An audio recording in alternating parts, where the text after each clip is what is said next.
Salam sejahtera untuk kita semua. Om Swastiastu, Namo Buddhaya, Salam Kebajikan. Perkenalkan, nama saya Agus Edi Laksono. Hari ini saya akan menjelaskan mengenai mata kuliah umum Bahasa Indonesia. Mata kuliah umum Bahasa Indonesia ini membekali 4 aspek.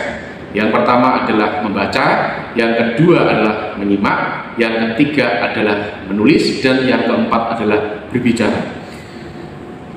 Dalam mata kuliah ini ada beberapa metode yang digunakan. Metode yang digunakan meliputi yang pertama adalah ceramah, penugasan, yang ketiga adalah diskusi, baik itu melalui virtual maupun tatap muka secara langsung. Untuk model pembelajarannya dalam mata kuliah umum Bahasa Indonesia ini meliputi yang pertama adalah discovery learning, yang kedua adalah problem based learning, yang ketiga adalah project based learning. Materi-materi yang diajarkan di dalam mata kuliah umum Bahasa Indonesia ini meliputi berbagai struktur dan aspek kebahasaan dari teks-teks akademik. Nah, teks akademik atau disebut juga teks ilmiah. Nah, selain berbagai struktur itu, mahasiswa sebelumnya juga dibekali dengan tata tulis. Bagaimana menyesuaikan tata tulis itu dengan ejaan yang disempurnakan, edisi yang terbaru, yakni edisi yang ke-5. Selain dengan struktur, kemudian tata tulis, dilengkapi pula dengan bagaimana cara menulis berbagai teks itu, hingga mereka nantinya dapat ilmu tentang bagaimana mereka menulis, kemudian bagaimana mereka mempublikasikan tulisan-tulisan mereka. Kemampuan yang diharapkan dari adanya mata kuliah umum Bahasa Indonesia ini adalah mahasiswa dapat memahami gitu ya, berbagai struktur, gitu, aspek bahasa, gitu ya, serta menerapkannya dalam penulisan. Jadi mereka diharapkan juga dapat menulis berbagai jenis teks, gitu ya, teks akademik atau teks ilmiah. Selain bisa menulis, mereka juga harus bisa menyampaikan dalam bentuk seminar atau dalam bentuk pertemuan ilmiah. Nah, nanti ada kesempatan untuk bagaimana mereka menyampaikan apa yang sudah mereka tulis, apa yang sudah mereka sampaikan. Gitu. Kemudian yang selanjutnya, untuk sistem penilaian dari mata kuliah umum Bahasa Indonesia ini secara keseluruhan, untuk kehadiran itu saya berikan nilai 20%. Kemudian saya berikan bobot 20%. Kemudian untuk tugas-tugas saya berikan bobot lebih, yaitu 30%. Kemudian untuk ujian tengah semester 25%. Kemudian untuk UAS itu 25%. Nah, kali ini saya akan mencontohkan pembelajaran saya dalam 1 kali tatap muka yang membahas mengenai artikel penelitian. Nah, pada kesempatan kali ini tujuan pembelajarannya adalah agar mahasiswa dapat memahami bagaimana itu struktur artikel penelitian. Kemudian bagaimana cara mereka menulis juga harus ditekankan dalam pembelajaran kali ini. Selain itu, mereka juga diberikan pemahaman mengenai jurnal penelitian. Apa itu jurnal dan bagaimana cara kita mengirimkan artikel ke jurnal-jurnal itu juga akan diajarkan pada mata kuliah umum Bahasa Indonesia ini. Selamat malam semuanya. Hari ini kita melanjutkan materi sebelumnya tentang penulisan kutipan dan daftar pustaka. Anda sudah mempelajari bagaimana cara mengutip dan menulis daftar pustaka, baik itu secara manual maupun menggunakan aplikasi. Anda sudah saya beri kesempatan untuk belajar dengan 2 metode ya. Yang satu menggunakan metode manual, berarti itu kita harus punya patokan atau punya aturan tata tulis penulisan daftar pustaka. Yang kedua, Anda harus punya aplikasi Mendeley itu tadi ya. Nah, sekarang hari ini Anda akan belajar mengenai artikel penelitian. Nah, setelah sebelumnya Anda belajar materi tadi, hari ini kita akan mempelajari mengenai artikel penelitian. Apa itu artikel penelitian? Nah, artikel penelitian adalah sebuah karya tulis ilmiah. Tulis ilmiah itu berarti dia non-fiksi, jadi dia sifatnya nyata, bisa diamati, bisa ditelusuri kembali kebenarannya. Kalau orang meneliti apa yang Anda teliti, juga kemungkinan akan sama informasinya, sama hasilnya, karena ini bersifat ilmiah, ya, bersifat empiris juga. Jadi bukan bersifat fiksi, bukan karya sastra tetapi non fiksi yang memuat hasil penelitian dan kajian terhadap suatu topik tertentu. Anda sudah juga saya jelaskan pada materi teks hasil penelitian bahwa penelitian itu bisa berjenis. Satu, yang pertama adalah kualitatif, yakni datanya berupa kata-kata gitu ya, atau gambar bisa. Yang kedua, ada penelitian yang berjenis kuantitatif. Jadi kalau penelitian yang berjenis kuantitatif itu biasanya datanya berupa apa kemarin itu maksudnya? Datanya kalau penelitian kuantitatif biasanya datanya berupa apa? Angka. Nah, angka itu bisa didapat dari manapun, baik itu dari misalnya menimbang berat badan misalnya kalau dalam kesehatan, atau mungkin bisa juga hasil dari olah kuesioner gitu ya. Itu dulu tentang penelitian kuantitatif. Kemudian yang ketiga itu adalah penelitian pengembangan atau penelitian research and development. Di sini ada ciri khas dari penelitian research and development, yaitu dengan cara menghasilkan suatu produk. Kalau ilmu ada ilmu komunikasi, kemungkinan bisa saja produk yang dihasilkan itu berupa film misalnya. Kalau nggak film, dulu pernah saya sampaikan juga kalau penelitian pengembangan itu bisa menghasilkan produk berupa apa. Kalau di sistem informasi atau teknik informatika itu biasanya menghasilkan aplikasi atau sistem. Kalau di ilmu komunikasi bisa saja menghasilkan suatu produk berupa filmnya. Kalau nggak film apalagi misalnya. Biasanya kalau apa? Kalau berita itu mungkin lebih ke teknik penulisan berita. Jadi bukan beritanya, tetapi teknik penulisan berita. Jadi menghasilkan produk itu tidak mesti produk berupa berita ya. Tekniknya pun bisa dijadikan suatu apa ya namanya ya, hasil dari penelitian pengembangan. Jadi kalau misalnya Anda mempunyai satu teknik atau metode dalam pembuatan berita, itu bisa saja kita klaim sebagai penelitian yang berjenis penelitian pengembangan. Gitu. Nah, untuk karya tulis ilmiah ini sebetulnya tidak hanya 3 jenis penelitian itu ya yang tadi saya sampaikan. Ada juga yang namanya penelitian, yakni penelitian literatur review atau studi pustaka.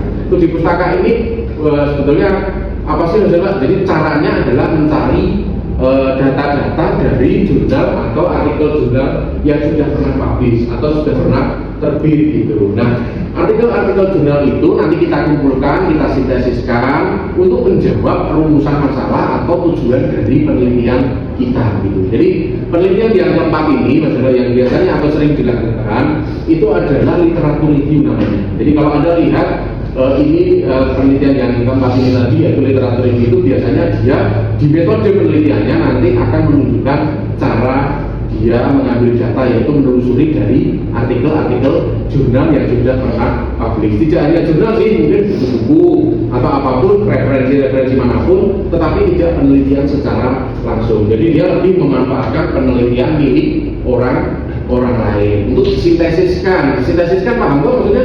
Disintesiskan digabungkan jadi satu gitu loh, untuk membahas suatu masalah yang Anda ajukan atau istilahnya tujuan penelitian dari yang kan Anda ajukan. Nah, bagaimana cara kita menyusun sebuah artikel penelitian gitu ya? Jadi kalau artikel penelitian letaknya di mana tuh masalah? Biasanya dia akan dimuat di jurnal ya, jurnal penelitian.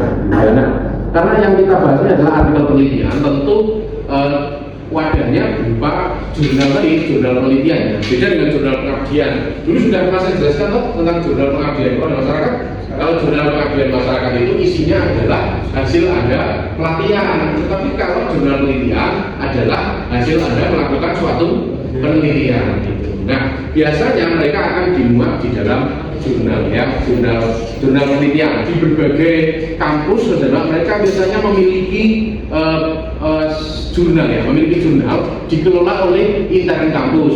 Nah, biasanya jurnal itu nanti open jurnal system atau membuka siapapun yang mau mengirimkan artikelnya ke jurnal tersebut gitu. Nah, nanti biasanya mengalami masa revisi, mengalami masa apa namanya, masa apa ya, ada tenggatnya gitu ya, ada tenggat waktu gitu ya antara Anda mengirimkan artikel itu ke jurnal itu sampai nanti dipublish itu biasanya membutuhkan waktu tertentu gitu. Nah, bagaimana struktur dari kebanyakan ya artikel jurnal itu? Yang pertama itu adalah disusun dengan yang pertama adalah judul. Jadi jangan lupa judul pada paling atas itu loh, judul. Nah, setelah judul di bawahnya ada baris kepemilikan dulu biasanya. Baris kepemilikan ini biasanya memuat nama, serta keterangan siapa orangnya itu tadi, namanya itu siapa, mungkin dari kampus A, kampus B, kampus C, nah itu ada garis kepemilikan. Kemudian ada namanya abstrak. Nah abstrak ini kan sudah saya jelaskan juga, abstrak ini yaitu apa saja isinya tadi. Coba Mas Fikri, apa saja Mas Fikri isi dari abstrak penelitian? Yang pertama abstrak, ideologis, latar belakang. Nah setelah latar belakang diikuti apa lagi Mas Fikri? Tujuan. Setelah tujuan, setelah tujuan ada metode. Setelah metode ada hasil. Nah itu abstrak, singkat aja satu paragraf. Biasanya abstrak ini ya ditulis juga dalam bahasa Inggris ya, karena harapannya yang membaca tidak hanya dari orang Indonesia. Nah setelah ada hasil singkat diikuti dengan kata kunci 3 sampai 5 kata atau frase gitu. Bisa dipahami nggak maksud saya abstrak itu? Nah setelah abstrak ditulis, di situ ada bagian yang pertama, yakni apa? Pendahuluan isinya apa? Latar belakang masalah. Nah latar belakang masalahnya. Kemudian kita kan jadi bertanya-tanya ya. Terus ini kan kok pendahuluan, setelah pendahuluan itu kemudian kok metode penelitian? Lalu di mana itu teorinya? Coba Mbak Cinta, di mana kira-kira dasar teori itu berada? Ketika kita melihat bahwa template suatu artikel jurnal itu ya mewajibkan kita setelah pendahuluan itu kemudian ada metode penelitian. Di mana itu letak teori itu Mbak kira-kira? Diletakkan di bagian mana? Pendahuluan atau metode penelitian? Iya, pendahuluan. Jadi apa tadi? Teorinya itu kita masukkan di bagian pendahuluan juga gitu. Nah kalau memang template dari jurnal itu tidak menampilkan pada saat teori, maka kita bisa letakkan teori itu di bagian pendahuluan. Bisa dipahami toh? Kita bisa mengutip dari berbagai sumber, teorinya itu bisa kita gunakan untuk visuanalisis kita untuk menganalisis suatu data. Bisa dipahami ya? Terus selanjutnya ada metode penelitian. Dulu juga sudah saya jelaskan di teks hasil penelitian atau proposal penelitian juga, itu bahwa metode penelitian berisi apa saja misalnya. Biasanya berisi tentang jenis penelitiannya apa, jenis penelitian kita itu apa. Selain jenis penelitian apa lagi? Data dan sumber data. Penelitian kita gimana? Kalau ada populasi dan sampel bisa dituliskan populasi dan sampelnya itu apa. Terus apa lagi Pak? Selain itu metode pengumpulan data, terus metode analisis data, metode dan teknik analisis data, dan metode penyajian data. Itu biasanya diletakkan pada bagian mana tadi? Metode penelitian. Kalau memang ada hipotesisnya, itu biasanya diletakkan di bagian pendahuluan ya. Kalau penelitian kuantitatif itu biasanya dia memuat hipotesis atau dugaan terlebih dahulu. Dulu sudah saya pernah sampaikan bahwa kalau penelitian kuantitatif itu akan memuat suatu hipotesis gitu ya. Hipotesis itu adalah apa? Maksudnya dugaan dulu ya, bahwa ini mempengaruhi ini gitu, atau istilahnya variabel variabel bebas mempengaruhi variabel terikat. Jadi biasanya juga diletakkan di bagian pendahuluan. Kalau metode penelitian ini biasanya apa yang dituliskan di situ ya bisa mencakup yang tadi pertama apa adalah jenis penelitian, dan yang kedua apa lagi sih? Data dan sumber data, populasi dan sampel kalau ada. Bahkan ada waktu penelitian kalau memang membutuhkan waktu yang lama bisa disampaikan di situ kalau memang perlu disampaikan. Ya, itu terus datanya itu berupa apa gitu ya bisa disampaikan di bagian metode. Nah, terus di selanjutnya ada yang namanya hasil dan pembahasan. Nah, di bagian hasil dan pembahasan ini biasanya muat apa saja?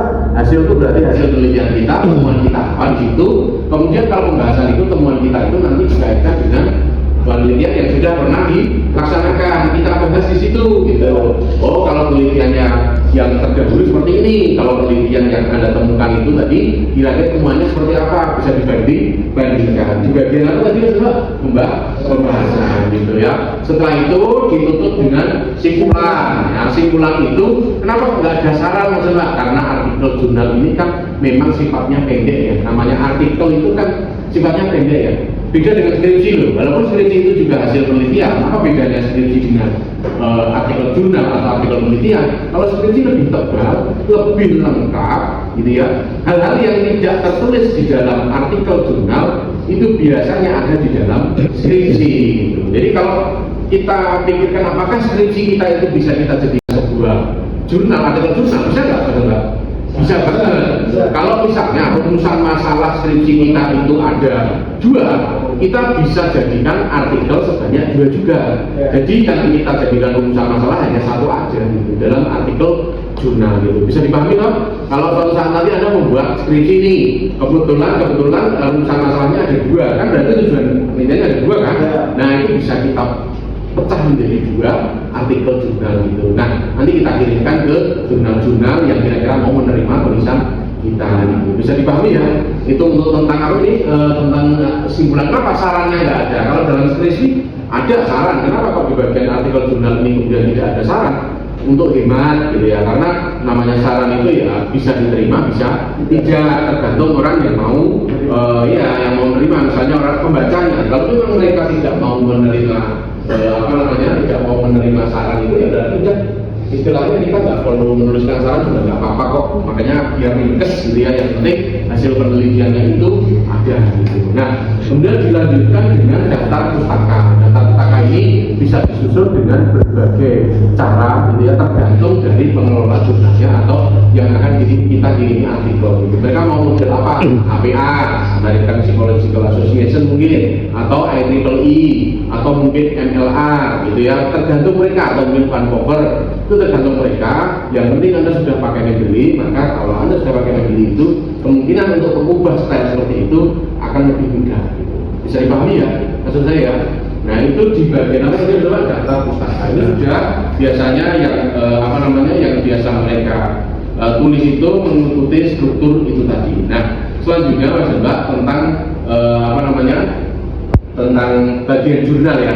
Kalau Anda lihat jurnal, coba Mas Mbak Anda buka HP Anda, buka HP Anda, terus diklik jurnal penelitian jurnal penelitian ilmu komunikasi.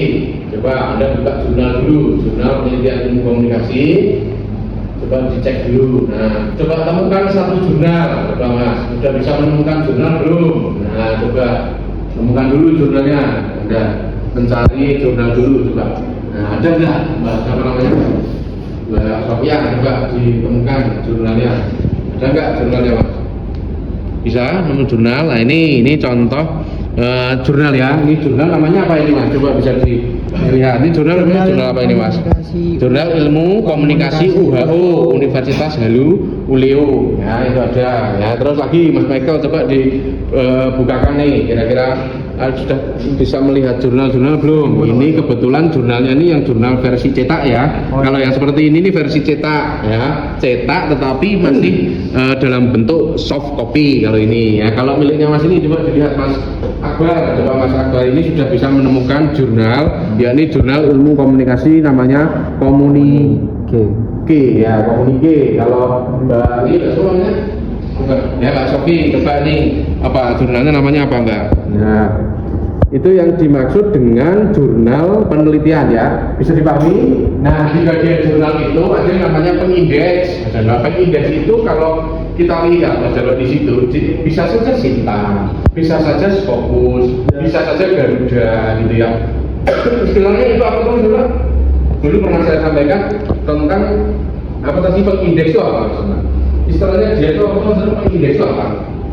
Kalau nanti kita buka Sinta atau buka Scopus, maka penelitian yang diindeks oleh Scopus atau Sinta maka akan muncul di dalam situs mereka.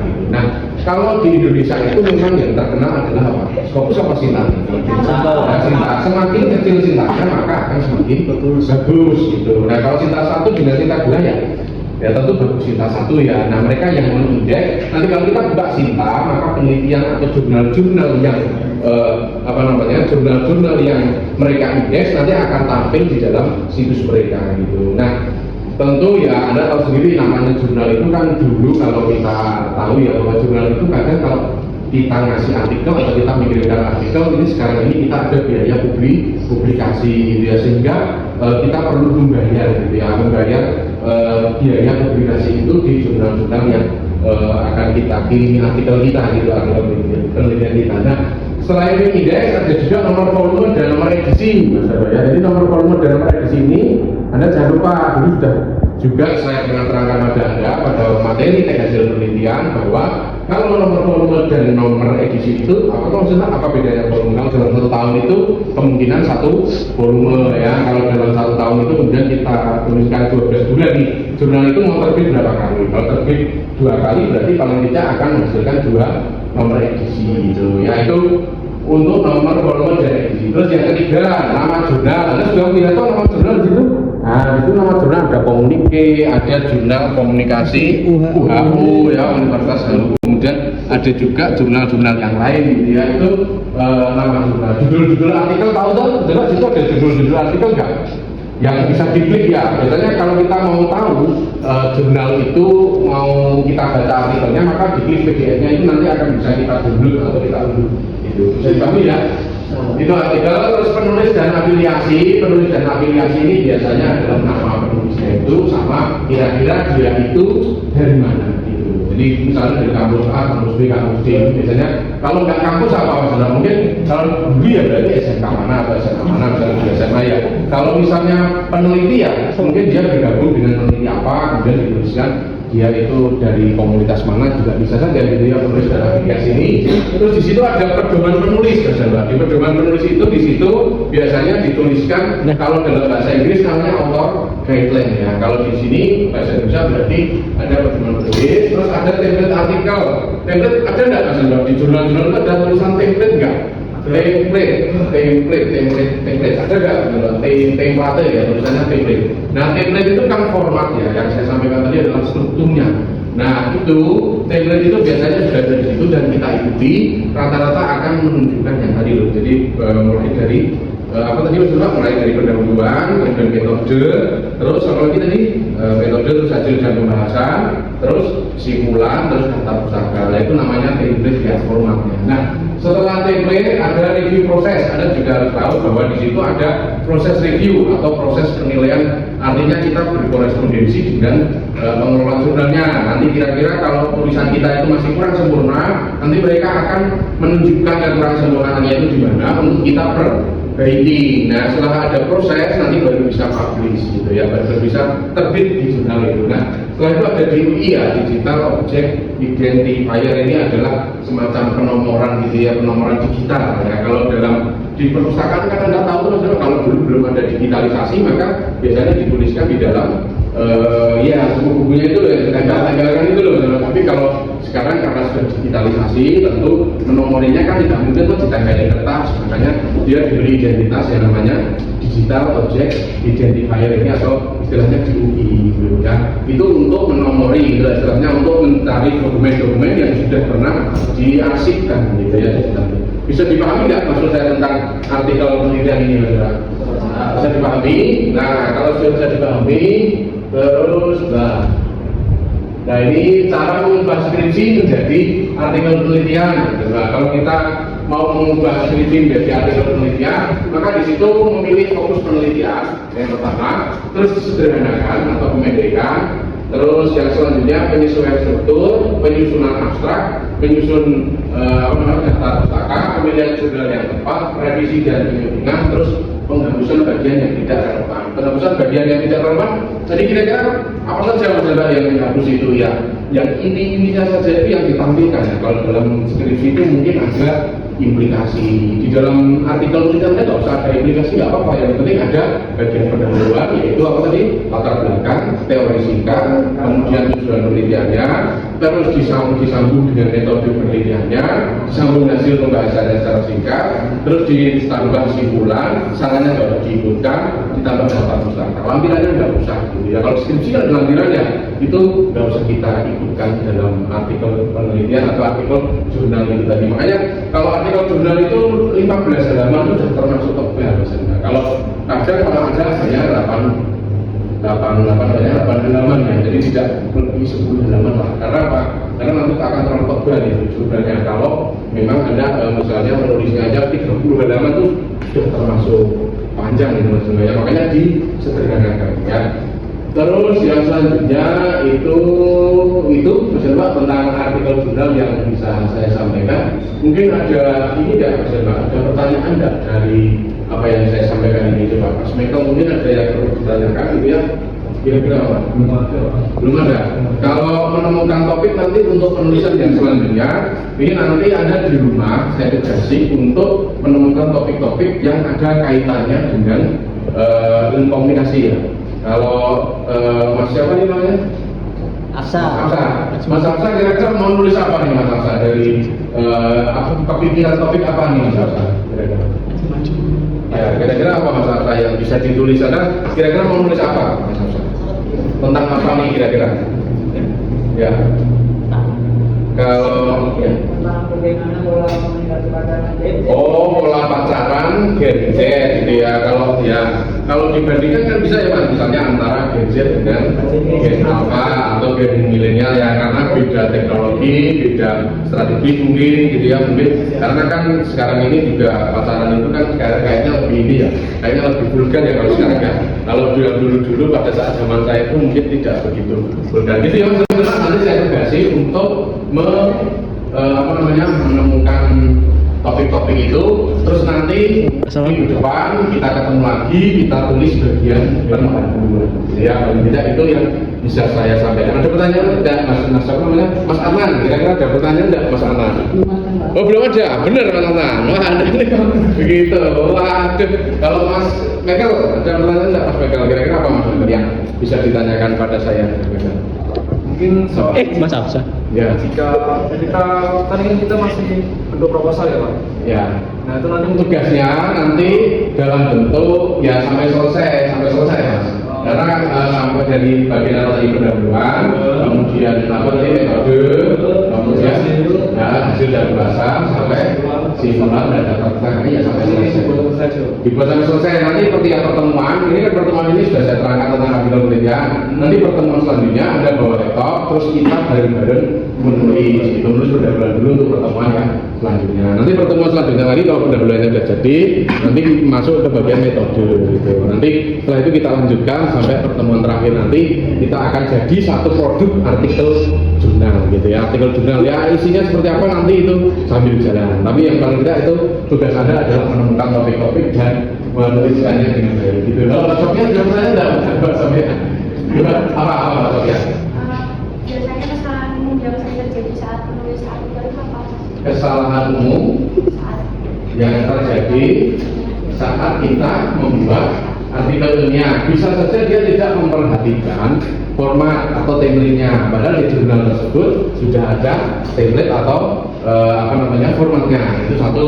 Yang kedua, itu biasanya memang belum punya topik ya. Kalau dia belum punya topik, itu biasanya akan sulit atau belum bisa menulis artikel dengan lancar dan belum memahami juga misalnya bagaimana cara penelitian kita sehingga ini kan masih dalam tahap latihan, kemungkinan akan banyak salah, kemungkinan salahnya dalam hal ya, konten ya ini ya, tapi kalau dalam sisi struktur saya kira sudah lebih paham gitu ya. Terus yang ketiga, bisa saja dalam penulisan daftar pustaka atau dalam hal pengutipan dia tidak memperhatikan cara mengutip yang benar gitu ya, dan tidak menuliskannya ke dalam daftar pustaka yang diminta oleh pihak. Nah, bisa saja seperti itu, tapi kesalahan itu tidak jadi masalah ya. Penting kalau dari saya itu ada dulu gitu loh, ada dulu, entah itu nanti misalnya benar atau salah itu sudah urusannya reviewers dari jurnal itu nanti. Jadi yang penting kita sudah berusaha untuk menulis, menemukan topik-topik gitu ya. Salah itu wajar karena masih ada tahap review gitu ya dari pengelola. Jadi itu yang kesalahan biasanya tahap apa tadi format, yang kedua mungkin belum menemukan ide yang pas itu saja. Terus yang ketiga bisa saja dalam mengutip dan menulis kata-kata masih kurang pas gitu saja. Ya, bagi Mbak Cici mungkin sudah menemukan topik belum Mbak Cici kira-kira? Apa nih Mbak Cici kira-kira kalau bisa ditulis nih kira-kira? Hambatan dalam komunikasi antar budaya mahasiswa. Hambatan komunikasi antar budaya. Nah, mahasiswa nanti difokuskan ke Universitas Semarang aja. Misalnya cari beberapa mahasiswa yang latar belakangnya beda ya. Nah, budayanya beda, latar budayanya beda, nanti bisa diteliti ya. Misalnya hanya 3 atau 4 sampel aja, nanti cari teori tentang hambatan hambatan iya dalam komunikasi. Kalau Mbak ini kira-kira ada pertanyaan enggak Mbak? Nah, apa? Enggak ada. Kalau Mbak Cinta ada pertanyaan enggak Mbak Cinta? Enggak ada. Cukup. Kalau cukup, perkuliahan ini bisa saya akhiri. Jangan lupa nanti Anda menemukan topik, minggu depan kita menulis pendahuluan ya, pendahuluannya kita tulis nanti, terus itu saja mungkin yang dari saya. Kalau apa ya gitu ya Mas saya. Selamat malam, sampai jumpa minggu depan. Baiklah, itu tadi sekilas tentang pembelajaran bahasa Indonesia dengan materi artikel ilmiah. Sekian dari saya. Wassalamualaikum warahmatullahi wabarakatuh.